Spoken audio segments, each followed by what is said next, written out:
Hello, and welcome to everyone. Thank you for joining us here on our Not Up 30 minutes of excellent session for the month of October. My name is Kim Meadows, and I am the training director here at Not Up. And if this is your first time joining us, every month on the fourth Wednesday of every month, Not Up dives into just different topics within the workforce development community. We have different speakers, different topics, different organizations. So it's really a time to come in, learn promising practices. I know one of the things that our presenter today is going to speak on is also how do we implement the things that we learn? So, of course, we're coming in, we're getting all this information, but how are we actually taking it and implementing it in our day to day work? So, I know that's going to be one of the things that he touches on today. So, I'm excited to hear about that because we do get a lot of information, but we want to make sure that you have, as we said, some tangible takeaways. So I have the absolute pleasure of introducing our presenter for today. He is not only a workforce development hero, just in the workforce development industry, he is a friend of NADA. If you've been to one of our conferences, you have no doubt seen Coach D. If you've been to any workforce conference, you probably met Coach D as well. But our presenter for Yeah. today is Darrell Andrews, also known as Coach D. He is going to be speaking today, presenting on a very important topic of impact of self-care on mental health.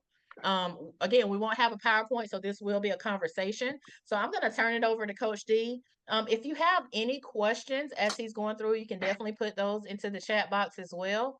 And we'll get to those questions as Coach D is going through his presentation. So, Coach D, I will turn it over to you. Well, I just want to first of all say how honored I am. As Kim alluded to, I have been involved with and engaged with this wonderful organization now. It's hard to believe, Kim, it's been about 18 years. And so I did my first speech for you all at a youth convention conference. And that was about 18 years ago. And so, I mean, it's just amazing that all these years later, we're still running with each other and doing our best to impact the workforce development space all over the country. Just to let you all know by way of introduction, I'm a consultant, trainer, speaker, and coach, and I have a team of wonderful consultants that work with me today. But for a number of years, we were a workforce development provider. So we were contracted under WIA, and we ran a youth and adult initiative that both became extremely successful. And a lot of it is because of the principles that we put in place to impact the culture of our organization. I used to always tell my staff, the reality is this: the clients and everyone else that walks in here do not set the tone for our culture. We do. And so we looked at our core values. We looked at motivating each other, and we were able to have some success. So it's great to meet you all. You're from all over the country. I am in Chicago right now, and here at this conference, this event for the Easter Seals organization. Just got done training all their senior leaders, and I told them, I said, I have a hard stop at 12:30 because at 1 o'clock I'm going to be with some wonderful, I call my people, workforce development folks from all over the country. So I just want to make sure you please have a notepad and a pen and paper because I want you to take notes. And because I personally believe that this is one of the most important topics of our generation.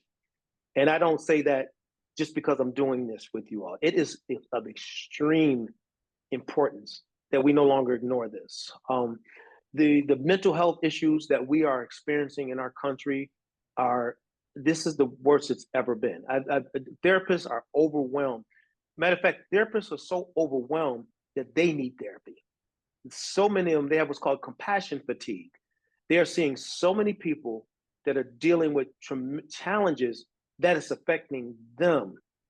I read a statistic recently where it said for every 100,000 people, all right, that need therapy, there's only 300 therapists per 100,000 people that need it.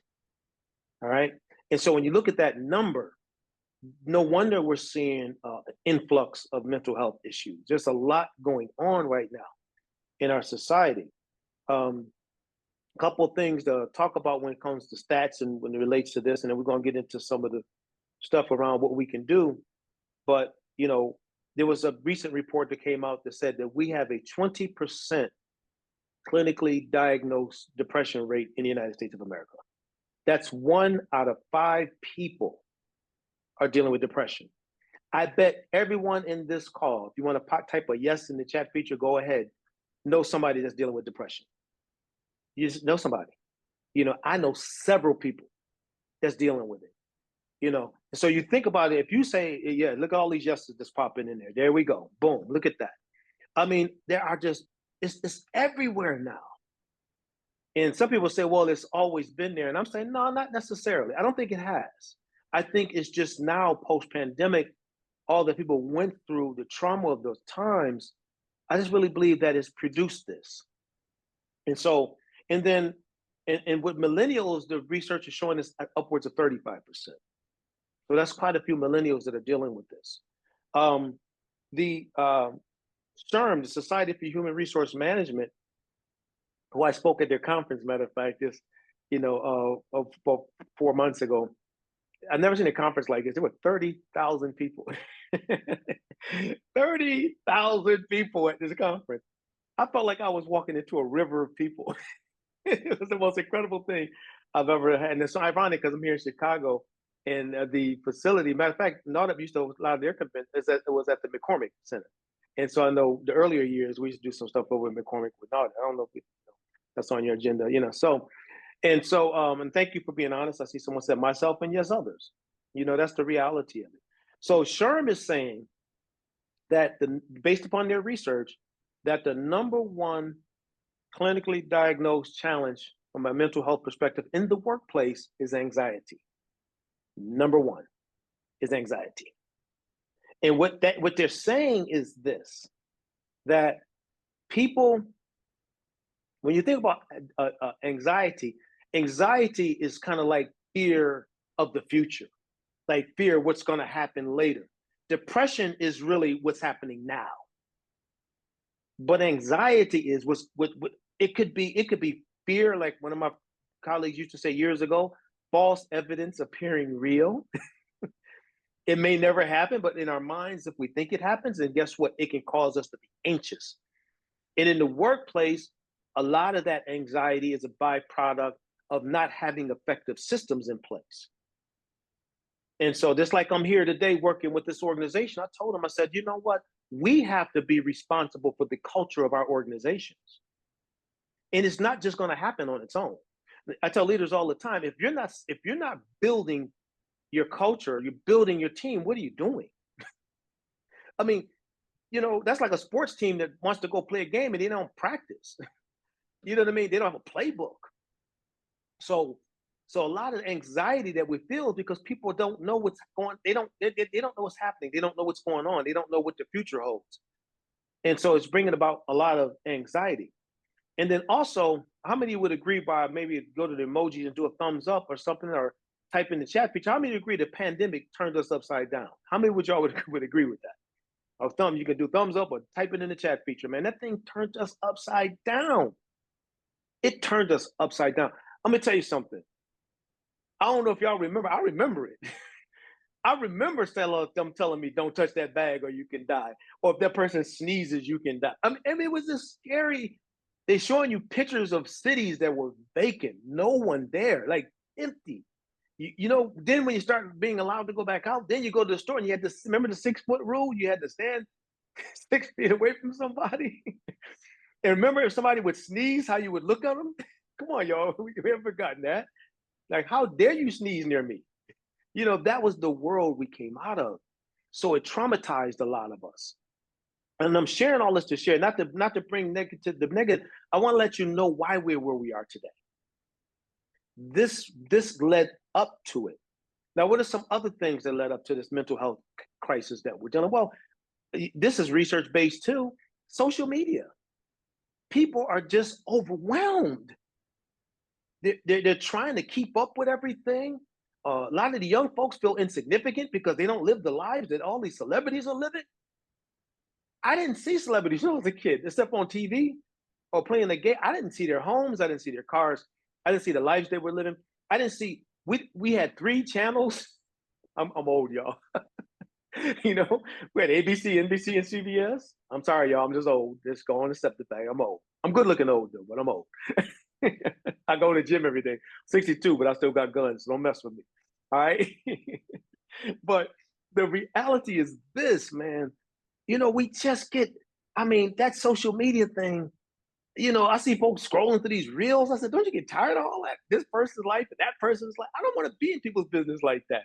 This is too much information for me. I don't care what so and so's over there cracking up jokes about this and that. It doesn't matter. So for that's just me. But a lot of folks do it.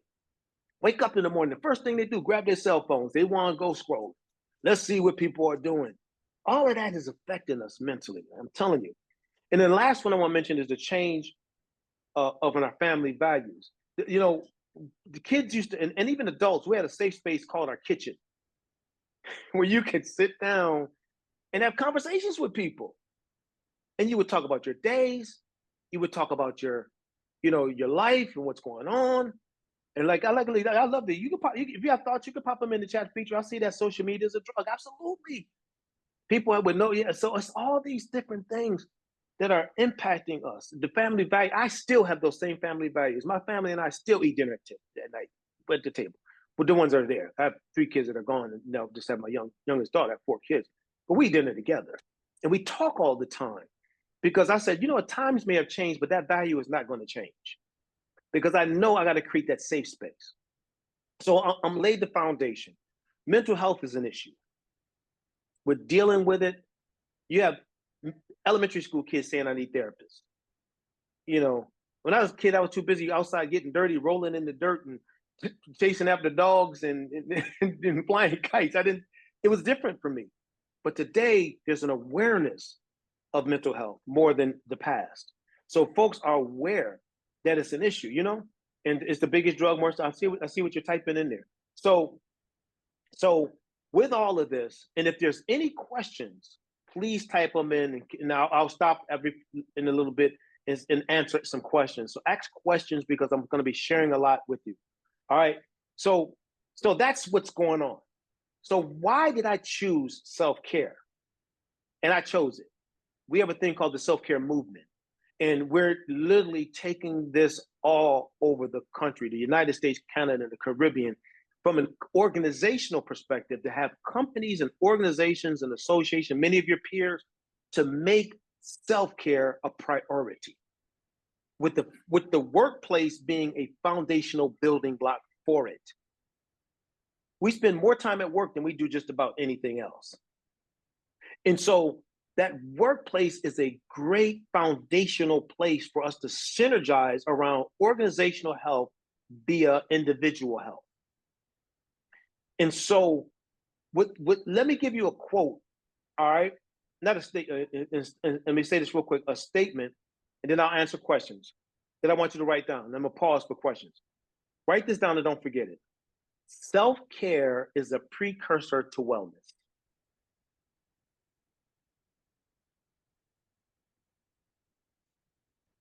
I'm going to type it in the chat feature.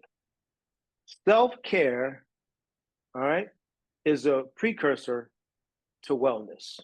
Okay?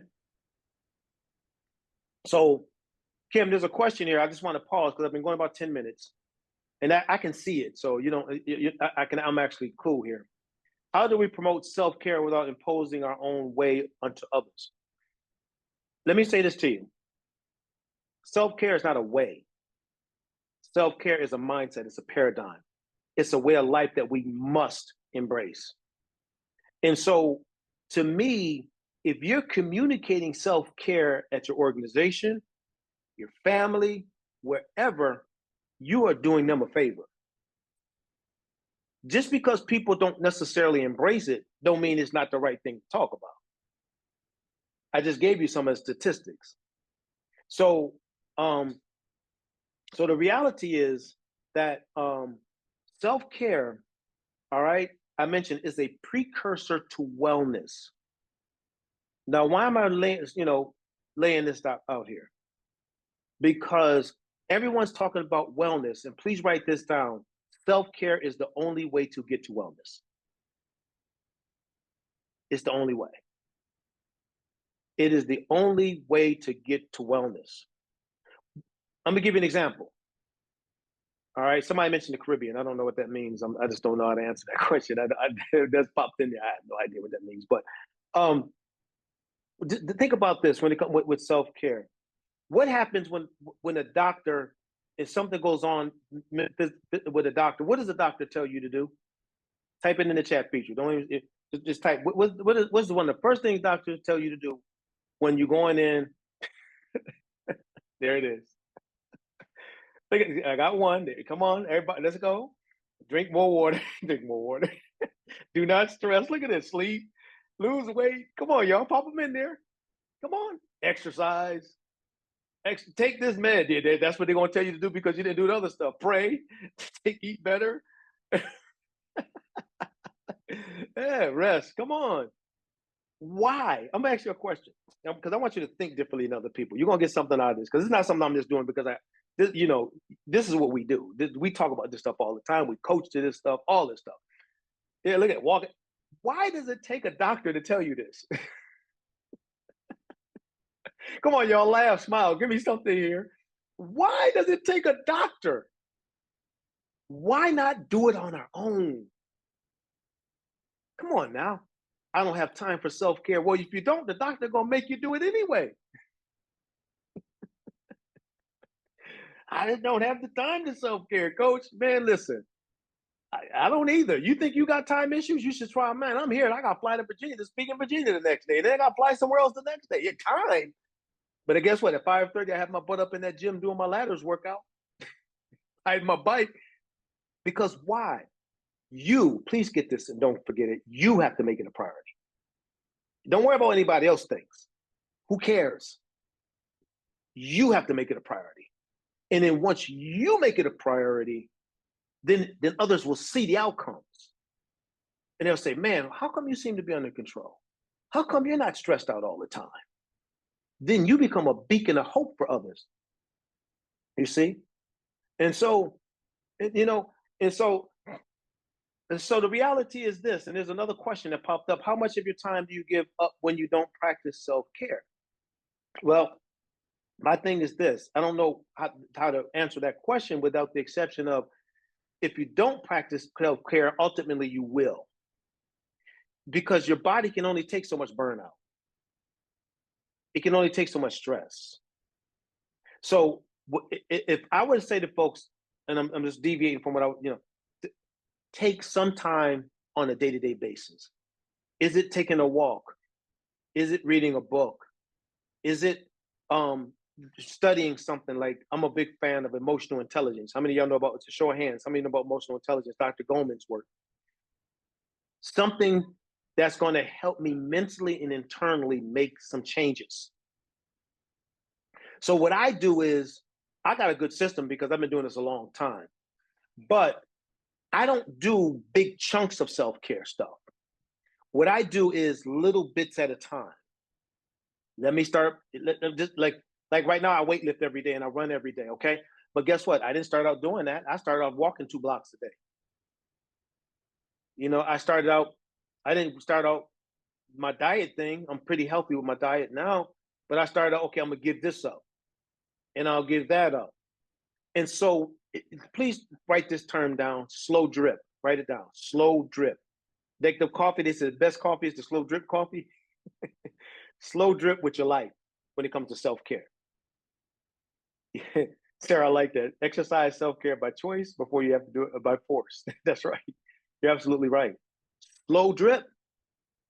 Everybody we coach, every organization we coach, what we're doing is we're telling the folks, come together and synergize. I'm gonna talk about that in just a moment, and work together to encourage each other to make these choices. Just like you come together and talk about impacting your clients, just like you come together about impacting your community, just like you come together and talk about partnership and stakeholder type things, because I know workforce development, I know all the things we talk about. Policy, we need to be talking about self-care. We need to be talking about wellness. Because guess what? We're the ones that got to do all this stuff. Come on, y'all, give me a happy emoji with that one. Come on, like, go here and go to the heart and do a heart like that. You can hit the heart down at the emojis and get that. Come on, type this in the chat feature. This is my only motivation. I'm not here doing motivational speech, so I'm gonna be careful because y'all know me. I can motivate. Type in that chat feature. You are important. Go ahead and type that in there. Everybody, I want to see all of y'all. Type it in there. You are important. Type it in. Come on, let's go. You are important. Let's go. Let's go. You are important. You got to understand. You can't help nobody else if you can't help yourself. If you burnt out and stressed, how you gonna help somebody? If you angry and come in and there's a client that comes in, how are you gonna work with that client? You got to understand, you got to take care of you. You look at all these, you are important. You are important because if you don't take care of that important vessel, when we do the workshops, and I love doing these workshops, what I put up is an expensive car. And I ask folks the question, if somebody were to give you this Lamborghini, or somebody give you this Porsche, how would you treat it? And everybody in the audience, I said, go on, just talk to each other. Everybody in the audience, oh man, it's a. And so then I come back and ask them, okay, tell me, give me some responses. What would you do with it? And some people would say they would sell it. You know, you always get a lot of them because I don't need a car like that. Then some people are like me would say, man, I'm gonna take that thing on the highway, I'm gonna floor that thing. You know, that's what I would do with it. What I'm trying to share with people is this. Please write this down. The things you value, you will take care of. That's a hard pill to swallow. Listen, the thing you value, you will take care of. You value that car, you shine that puppy up, clean the rims, clean the inside, but then say, I ain't gonna take care of myself because I don't have time. Come on, let's put more value into ourselves. That's what and workforce development, as Kim knows, is one of my passions. So I'm saying this to my colleagues all over the country, take care of yourself. I go to these conferences and everybody want to talk for hours. I mean, I can spend, whenever I go to another conference, I got 900, everyone want to talk. And I say, you know what? The next time I come, I want to see what you're going to do with this stuff. I'm going to say to you right now, if you sit here and do nothing, that's on you. I want you to go back and slow drip. All right? Because let me give you the categories of self-care. There's a couple categories I want you to think about. It's not just physical. All right? That's the eating and the exercise, but it's also emotional self-care. Emotional. How are you doing with your emotions? Study, study that stuff. All right. Emotional self-care. All right. That's another category of self-care. It's emotional. Family, community, all of that fits in. Are you spending time with your family? Are you spending time? Are you giving to your community? All of that is a part of self-care. So we got the personal thing we got to do. But you know what? Family is important because guess what? When something happens to my kids, that affects me. So I got to take the time as a father to spend time with my wife, spend time with my kids. Because why? That brings stability to that relationship, which is a form of self-care for me.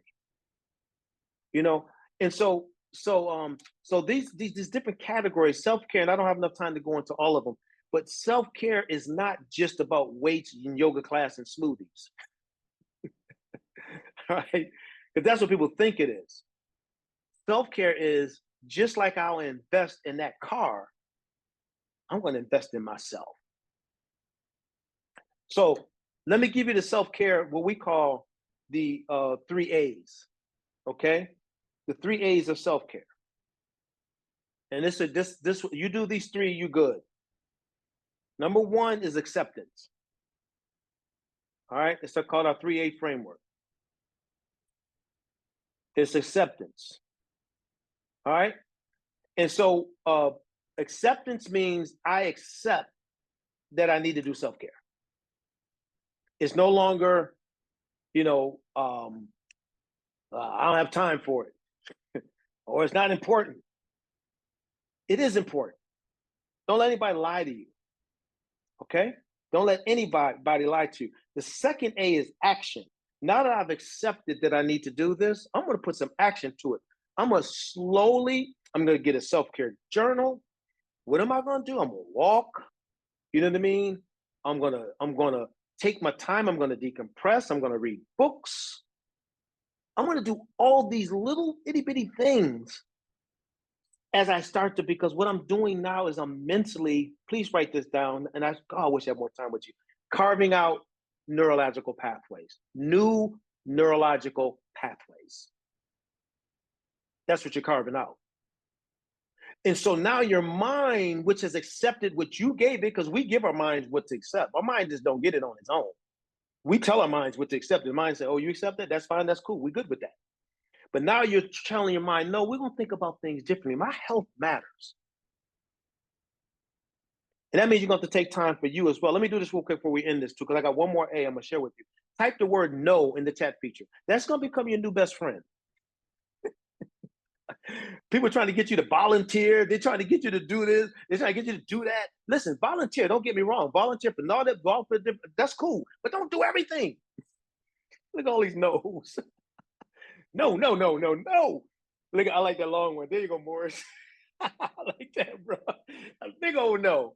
Because we don't see, we're in the helps industry. We gotta learn how to tell people no sometimes. Just no, because you need to take care of you. Nope, nada. That's right. We can say it in different languages. That's right. There you go, Liz Liza. There you go. That's what I said. Being a people pleaser is draining. Get them people, man. It's all about you. The last A is accountability. The last A is accountability. And what I want you to understand is this. Accountability means you need 3 or 4 or 5 people that's going to run with you. All right. And going to help you remain accountable to your self-care goals. The goal of exercise, the goal of that diet, the goal of emotional, the goal of rest, go to bed. That's my last thing I'm going to say before I'm going to give you a little information. Type in that chat feature, go to bed. Come on, go to bed. Y'all don't go to bed. You stay up to 2 or 3 in the morning and wonder why you're tired in the morning. Get off that Instagram, get off of that Snapchat, and go to bed. I don't have time for self-care. Yeah, you just spend half of it all night on Instagram. Go to bed. And that extra hour, you can wake up and work out in the morning, or you can wake up and take a walk. You know, I got a little miniature poodle. They're called Buttercup. Yeah, my dog, that's my daughter's dog. But I wouldn't have a dog named Buttercup, but it's my daughter's dog. But we walking around with Buttercup. It doesn't matter. Take care of you. You got to say, go to bed. Try to get to bed. Give yourself at least 7 hours night sleep. That's an assignment, because your body needs rest. I don't have time to go over it. I talk a lot about it at the conferences and with my customers that we work with. But your body needs it. It's for healing, cell rejuvenation, all these different things. Working out, the American Medical Association says that working out, it decreases the chance of depression by 80-something%. It's like 80%. Taking care of myself. That's the secret. And so a couple last things and I'm done. Integrated self-care into your culture. And we can help with that. And thank you, Kim, for putting those in there. I'm gonna put them again just so that you can, just get these things in place. And your organization say, let's start talking about self-care. Let's make it a priority for us. You know, let's say we're gonna encourage each other, because in the workforce development space, you deal with clients, you got challenges and stuff that's going on. It's a lot. You know what I mean? You know, it's just a lot. And so, I'm sorry, trying to do something real quick, but it ain't working. But you know, take the time, work with each other, encourage each other around this space, because the reality is this. In order for us to be able to achieve mental health and mental stability, we got to make self-care a priority. Create a self-care DNA within your organization. Create a self-care DNA and connect it to someone that you care about, like your kids or a spouse or something like that. And in doing so, what you'll find, my friends, is you'll end up in a space where self-care could be help. So I have 2 websites. I can't get them in the chat feature for some reason. I want to share them with you. But one is coachdspeaks.com, coachdspeaks.com. And another one I have is called for some reason, I was trying to get them in the chat feature. It wouldn't work. But another one is, okay, there it is. I just put that. There it is. They just popped in. And I'm not putting them in there to sell you anything. I'm putting them in there so that if you want to reach out to me, just to even have a quick debrief and talk about some of this stuff further, reach out. You know, it's not always about us trying to get business. It's us about trying to impact the industry. So those are my 2 webs. My 2 web. Thank you, Kim, for that. And if we can ever be of help, we work with your peers all over the country, virtual programs, live programs, case management. We do work with the clients, we're empowering, but my number one focus is you guys now and your mental health and your mental well-being so you can continue to do the work you do. So Kim, thank you for the opportunity.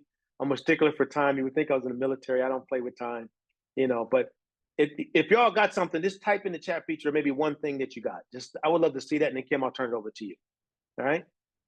Keep it right at 30 minutes. All Any other right, perfect. questions? Thank you so much. Mm-hmm. Thank you so Yeah. much, Coach G, for enlightening us and sharing with us today. Mm-hmm. Again, this recording will be available on our Not Up YouTube channel. And I will also send those two links out to everybody's email address so you'll have it in your email as well. And so there's one quote, well, there are a lot of quotes that I have around self-care, and I have like all these notes around my computer. But Mm-hmm. one that I put up about self-care says, self-care is not me first, but it means me too. And so, as workforce I professionals, as love we're that. always, we're in the service industry and that's what we do. We serve, but sometimes we serve so much that we forget about ourselves. So it's really saying it's not me first, but it's me too. Coach D, thank you for sharing with us today. I appreciate you. Um, you'll be at Mm. our Not Up You Symposium, right? I'm gonna be at the youth Uh, symposium. I don't miss none of we'll be at the anything. youth So symposium. So if you're I've been coming to the youth 18 years. symposium, I've been there. Coach D Mm-hmm. will Coach D will Mm-hmm. be there. We have an Mm-hmm. entire track on mental health for Mm-hmm. youth because that's how important this is. But we do have an entire track on youth mental health as well. So I did want to put Mm-hmm. that plug in there. But thank you all for joining Mm-hmm. us for our October 30 minutes of excellence session. Thank you again, Coach D, for being with us. And I hope you all My enjoy pleasure. the rest of your Wednesday. Have a wonderful Take day. care, everybody. Thank you, Paula, for what you said. I appreciate it. Take care, everybody.